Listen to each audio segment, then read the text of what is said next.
Welcome to Doha, where I'll be attending the next few crucial days of the 18th conference of the states parties to the UN Framework Convention on Climate Change at the huge, echoing, bizarre and very eccentric conference centre on the fringes of the town. Count me in is the official slogan of the conference, and this is a much tamer and less strident slogan than those of many previous conferences. There is on the whole a rather downbeat air, except among the chief bureaucratic global warming profiteers who are here. For instance, Ms. Christiana Figueres, who is the chief executive of the UN Framework Convention on Climate Change, is talking about achieving at this conference a complete economic transformation of the world. Those are her exact words. And she's talking of a transformation which she's also described as a centralizing transformation. So once again, as we saw in the draft of the Copenhagen Treaty in 2009, 3 years ago, the bureaucracy is still trying to centralize power. And this means real governing power and power of taxation and regulation in its own hands, and no mention at any point of introducing democracy into this equation.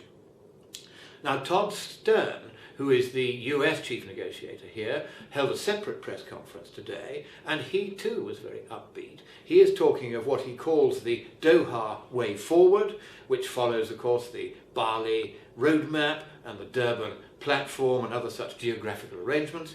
And what he says is going to be achieved at this conference is nothing less than a new Kyoto Protocol. Now, the old Kyoto Protocol, signed back in 1997 by many countries, but excluding the United States, whose Senate voted unanimously not to sign it, and that was under the presidency of the Senate of Al Gore, incidentally, that is now dead.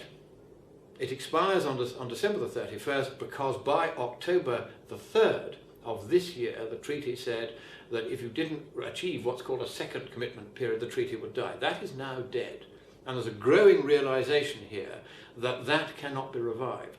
But Stern is talking of a new treaty, a treaty which will achieve everything that hasn't been achieved in the last 18 years, during 16 of which, of course, there's been no global warming at all.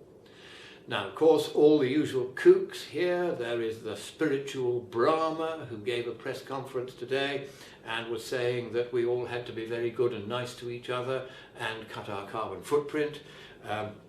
There was a paper produced by Dr. Riccardo Valentini of our own friends, the University of East Anglia, in which he says we're now certainly heading for 4 to 6 degrees of global warming because of the trend in CO2 emissions just over the last 2 years. Now, if I were to produce a paper trying to establish a climate trend on only 2 years of data, I would be howled at. But because he is telling the official story, the BBC treated him with adulation in all its major bulletins today, and this story has gone round the world. From us, you'll get the truth, that in fact all he has done is those 2 years of analysis, only of the amount of CO2 in the atmosphere. He doesn't know how much warming that will cause, and as he admitted to me when we had a long talk about it today, he thinks that economically speaking, it still probably makes very little sense actually to try to stop the global warming happening today. So there's beginning to be an air of more moderation, more common sense among some of the delegates here, but of course all the kooks, all the pointy heads are also very much in evidence. So to sum it all up, count me out.